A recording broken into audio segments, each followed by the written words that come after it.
প্রস্রাব করবে, তোমরা যত সতেজ যুবক হও কেন, যত শরীর সুস্থতা অবলম্বন থাকুন না কেন, তোমরা প্রস্রাব করার পরে শুকনো ঢিলা অথবা টিস্যু পেপার নিয়ে যে প্রস্রাব করার পরে প্রস্রাবের জায়গায় লাগিয়ে এক দু পা হাঁটাহাঁটি করবে অথবা গলা খাকার দেবে, শরীরটা একটু ঝাঁকুনি দেবে, দেখবে এক ফোঁটা হলেও তোমাদের শুকনা ঢিলাটা ভিজে যাবে। ঠিক কিনা ভুল বলেন? আচ্ছা, আপনি ঢিলা বা কুলুপ ঢিলা অথবা টিস্যু কিছু ব্যবহার করেননি, আপনি প্রস্রাব করে ওযুখানা পর্যন্ত যেতে যেতে আপনার যদি এক ফোঁটা প্রস্রাব পড়ে, সেটা কোথায় পড়বে? আপনার লুঙ্গি অথবা পায়জামায়। ঠিক কিনা ভুল বলেন? আপনার প্যানে পড়বে। নামাজের কটা শর্ত? ভিতরে বাইরে মিলে নামাজের কটা ফরজ আছে? 13টা ফরজ। কটা ফরজ? 13টা। এই 13টা ফরজের যদি একটাও ফরজ ছেড়ে যায়, নামাজ হবে বলে মনে হয়? নামাজের 13টা ফরজের ভিতরে অন্যতম একটা ফরজ হলো বস্ত্র পাক। শুনেছেন কি? বস্ত্র পাক হচ্ছে একটা ফরজ। সুতরাং এই বস্ত্র যদি পাক না থাকে, নামাজ হবে বলে মনে হয়? তাহলে আপনি পেশাব করেছেন, কুলুপ ব্যবহার করেননি, আপনি হাঁটাচলা করেছেন, পেশাবের ছিটে আপনার লুঙ্গিতে পড়েছে, তাহলে আপনার লুঙ্গি, আপনার বস্ত্রটা নাপাক হয়ে গেছে।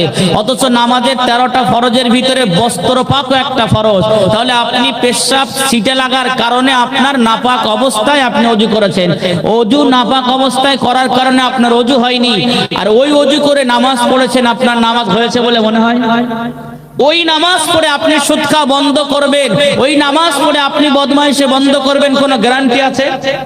তাহলে আমাদের ঘাবলাটা কোথায় বুঝতে পেরেছেন? আমরা পেশাব করি অথচ কুলুপ করি না।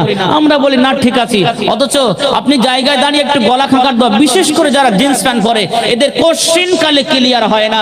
আপনি পেশাব করে, আপনি মনে করেন বাথরুম থেকে আপনার ঘর 40-45 পা, আপনি পেশাব করে ঘরে যাবেন, ঘর থেকে আপনার বিবির সঙ্গে গল্প করে আবার পেশাবখানায় বসবেন, দেখবেন পেশাব হবে। আমি চ্যালেঞ্জ করে বলে গেলাম পেশাব হবে, আর আপনার পরীক্ষা করে দেখবেন। আচ্ছা বলেন, এই অবস্থায় যদি নামাজ পড়েন, আপনার নামাজ আপনাকে খারাপ থেকে বাঁচাতে পারবে বলে মনে হয়? অথচ আল্লাহর কোরআন বললেন, ইন্নাস সালাতা তানহা আনিল ফাহশাই ওয়াল মুনকার, নিশ্চয়ই নামাজ খারাপ থেকে বাঁচায়। তাহলে আমরা কত বড় বিপদ আর ঘাবলার ভিতরে আছি, বুঝতে পেরেছেন? আজ আমাদের নামাজ কিভাবে আমাদের সুদ থেকে বাঁচাতে পারে না, আমাদের নামাজ মানুষের অত্যাচার আমাদের হাত দ্বারা করা থেকে বাঁচাতে পারে না। একটাই কারণ, আমরা পবিত্র করতে এখনো পর্যন্ত শিখলাম না। অনেক মা আমার আছেন এখনো পর্যন্ত গোসলের ফরজ জানে না। গোসলের কটা ফরজ? 3টে ফরজ এখনো পর্যন্ত অনেকেই জানে না। অথচ গোসলের ফরজ না জানলে আপনি সারা জীবন নাপাক অবস্থায় থাকবেন। ওই নাপাক অবস্থায় থাকলে আপনার দ্বারা ভালো কিছু আশা করা যায় বলে মনে হয়?